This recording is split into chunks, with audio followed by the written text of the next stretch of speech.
भगवान श्री कृष्ण ने अपनी 84 विभूतियों को बताते हुए उन्होंने कहा है कि मंत्रों में मैं गायत्री हूँ। अथर्ववेद में गायत्री को आयु, विद्या, संतान, कीर्ति, धन और ब्रह्म तेज प्रदान करने वाली कहा गया है। गायत्री को वेद माता कहा गया है। गायत्री मंत्र में 24 अक्षर हैं। गायत्री मंत्र के 24 अक्षर शरीर की 24 अलग अलग ग्रंथियों को प्रभावित करते हैं। हमारे शरीर में 72,000 नाड़ियां हैं और हर नाड़ी का संबंध हमारे मुंह और मस्तिष्क से है। इसलिए जब भी हम कुछ अच्छा या बुरा बोलते हैं तो इसका हमारे शरीर पर तुरंत प्रभाव पड़ता है। ऐसे में गायत्री मंत्र का जप हमारे शरीर के क्रमशः 7 चक्रों को जागृत करता है। 7 चक्रों का मतलब है मूलाधार, स्वाधिष्ठान, मणिपूरक, अनाहत, विशुद्धि, आज्ञा चक्र, सहस्रार। इन 7 चक्रों को गायत्री मंत्र के द्वारा जागृत किया जाता है। इसके लिए अलग से प्रयास नहीं करना पड़ता है। गायत्री के साधक के ये 7 चक्र अपने आप एक्टिवेट हो जाते हैं और 72,000 नाड़ियों पर इसका शुभ प्रभाव पड़ता है, इसमें कोई संदेह नहीं है। और एक बात बताना चाहूंगा ध्यान से, कलिकाल में गायत्री मंत्र ही एक ऐसा मंत्र है कि आप कितने भी भयभीत स्थिति में हों, कितने भी डर की स्थिति में हों, मैं दावे के साथ कहता हूं एक बार केवल गायत्री मंत्र बोल दीजिए। अगर आपका भय न समाप्त हो जाए तो आप कहिएगा। आपके इष्ट देवी देवता जिनकी आप रोज पूजा करते हैं, विपत्ति में आप उनको बुलाते मर जाएंगे, हो सकता है उनको आने में देर लग जाए, लेकिन गायत्री मंत्र एक बार बोल करके देखिए, एक बार केवल, उसका असर आपको तत्काल दिखाई देगा। हाँ, एक बात अलग है कि गायत्री की सिद्धि आसान नहीं है। गायत्री मंत्र का जप करने से ब्लड सर्कुलेशन तेज हो जाता है। गायत्री मंत्र के जप से दिमाग पर सकारात्मक प्रभाव पड़ता है। गायत्री मंत्र के जप से त्वचा की प्रतिरोधक क्षमता बढ़ती है। गायत्री मंत्र का जप करने से मन और मस्तिष्क शांत रहता है।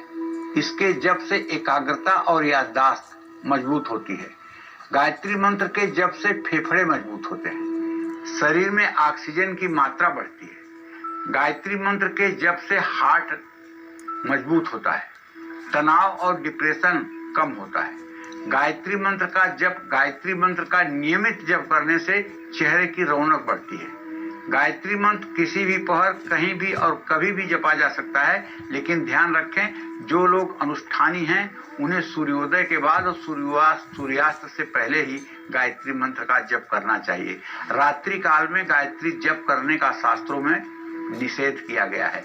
सूर्यास्त के समय ब्रह्म मुहूर्त से लेकर के सूर्यास्त तक गायत्री मंत्र का अनुष्ठान करें। इसके बाद गायत्री मंत्र का जप शास्त्र में विहित नहीं है, शास्त्र में इसे निषेध माना गया है। अगर आप कोई उपाय न करें और सिर्फ सीधे सीधे गायत्री करें, ओम भूर्भुवः स्वः सवितुर्वरेण्यं भर्गो देवस्य धीमहि धियो यो नः प्रचोदयात्, तो जानते हैं अगर आप एंजाइटी के पेशेंट हैं, अगर आपको डिप्रेशन है, अगर आपको नींद की गोलियां खानी पड़ रही हैं, अगर आपका मानसिक संतुलन हर समय खराब रहता है, तो विश्वास कीजिए मैं अतिशयोक्ति की बात नहीं कह रहा हूं, आजमाई हुई बात कह रहा हूं, आजमाई हुई बात कह रहा हूं। आप सिर्फ और सिर्फ सूर्य को जल देने के बाद अपने घर के पूजा स्थान में पूरब मुंह खड़े होकर के दोनों हाथ ऊपर उठा करके और गायत्री मंत्र 24 बार हंसते हुए बोल दीजिए। मैं दावा करता हूं पहले दिन से अगर आपकी एंजाइटी कम न होने लगे तो आप बताइएगा। आप तंत्र मंत्र, जादू टोना टुटका, भूत प्रेत पिशाच इन बाधाओं से अगर ग्रसित हैं तो आप सिर्फ और सिर्फ 3 बार गायत्री मंत्र पढ़ करके और जल में फूंक लगा करके उस जल का आप पान कर लीजिए। अगर तत्काल आपको राहत मिल जाए तो आप बताइएगा। गायत्री मंत्र बहुत चमत्कारी मंत्र है। मैं तो कह रहा हूं शेष और शारद मतलब सरस्वती और शेषनाग भी इसकी महिमा नहीं कह सकते, फिर मैं क्या कहूंगा। लेकिन जो मैंने जीवन में अनुभव किया है, कठिन से कठिन परिस्थितियों में माता गायत्री ने साथ दिया है, ये मैं आपको बता रहा हूं, अपने हृदय की बात बता रहा हूं, इसमें कोई संदेह नहीं। ये मंत्र कलयुग में कल्प वृक्ष है। जैसे कल्प वृक्ष के नीचे किसी चीज की कामना करते ही मनोकामना पूरी हो जाती है, उसी तरह से गायत्री मंत्र है। जब जनेऊ का अनुष्ठान कराया जाता है, जब यज्ञोपवीत संस्कार होता है बच्चे का, तो उसको कौन सा मंत्र दिया जाता है? उसको गायत्री मंत्र ही दिया जाता है, कोई दूसरा मंत्र नहीं दिया जाता है। आमदनी कम है, खर्च ज्यादा है, ऐसे में शुक्रवार को पीले रंग के कपड़े पहनकर हाथी पर विराजमान गायत्री माता का ध्यान करते हुए गायत्री मंत्र के आगे और पीछे ऐम ह्रीम श्रीम का संपुट लगाकर गायत्री मंत्र जपें। इससे माँ सरस्वती, माँ भुवनेश्वरी और माँ लक्ष्मी तीनों की कृपा मिलेगी। जैसे ऐम ह्रीम श्रीम ओम भूर्भुवः स्वः तत्सवितुर्वरेण्यं भर्गो देवस्य धीमहि धियो यो नः प्रचोदयात्। ऐम ह्रीम श्रीम ओम, इस मंत्र का जप करने से दरिद्रता भी दूर होती है। और मैं तो कह रहा हूँ, आप ये सब अगर ना भी कर पाए पंडिताई तो मत करिए, केवल आप गायत्री मंत्र जपना शुरू कर दीजिए। 3 माला गायत्री मंत्र रोज सुबह सुबह आप करना सूर्योदय के समय शुरू कर दीजिए। आपके घर से दरिद्रता लाखों कोस दूर भाग जाएगी। गायत्री का इतना तेज है कि दरिद्रता उसको बर्दाश्त नहीं कर सकती है।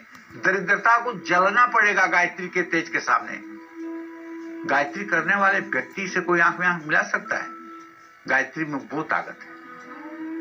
तो इसलिए हम तो अपने सभी दर्शकों से आग्रह करते हैं कि देखिए, इस भाग दौड़ की जिंदगी में, इस कलिकाल के मलाल में आप अगर ज्यादा नहीं कर सकते हैं तो अपने परिवार के सभी सदस्यों से ये आग्रह करना चाहिए कि भैया नहाने के बाद 24 बार तो गायत्री मंत्र सभी लोग बोल दें। अगर 24 बार गायत्री मंत्र बोलेंगे तो इसमें ज्यादा से ज्यादा 2 मिनट का समय लगेगा। और अगर आप 50 साल के ऊपर आपकी उम्र हो गई है और भगवान आपके पास थोड़ा सा समय दिए हैं कि आप पूजा पाठ कर सकते हैं, तो अगर गायत्री मंत्र का अजपा जप करें। अजपा जप कैसे होता है जानते हैं? ओम भूर्भुवः स्वः तत्सवितुर्वरेण्यं, ये सोचते हुए श्वास को नाभि तक ले जाएं। भर्गो देवस्य धीमहि धियो यो नः प्रचोदयात्, ये सोचते हुए श्वास को बाहर ले आएं और नासिका के अग्रभाग पर आंख बंद करके ध्यान करें। ओम भूर्भुवः स्वः तत्सवितुर्वरेण्यं, सोचते हुए श्वास को नाभि तक ले जाएं। भर्गो देवस्य धीमहि धियो यो नः प्रचोदयात्, सोचते हुए श्वास को बाहर ले आएं।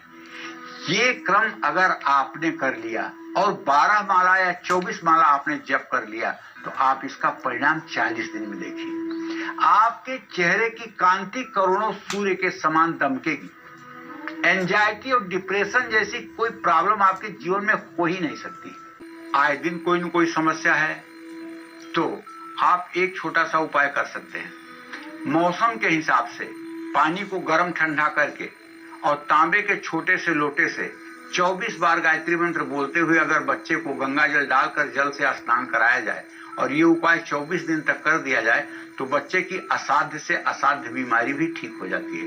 लेकिन ध्यान ये रखिएगा कि अगर जाड़ा है तो गुनगुना पानी होना चाहिए, गर्मी है तो बहुत ठंडा पानी या बहुत गर्म पानी नहीं होना चाहिए। मतलब पानी कैसा हो ये आपके विवेक पर निर्णय करता है। इसको ठीक ढंग से पानी वैसा होना चाहिए और तांबे के साफ सुथरे लोटे से गायत्री मंत्र बोल करके 24 बार अगर बच्चे को आप स्नान करा देते हैं तो निश्चित रूप से उसका रोग समाप्त हो जाएगा, इसमें कोई दो राय नहीं। क्लीम ओम भूर्भुवः स्वः तत्सवितुर्वरेण्यं भर्गो देवस्य धीमहि धियो यो नः प्रचोदयात्। क्लीम ये काम बीज है।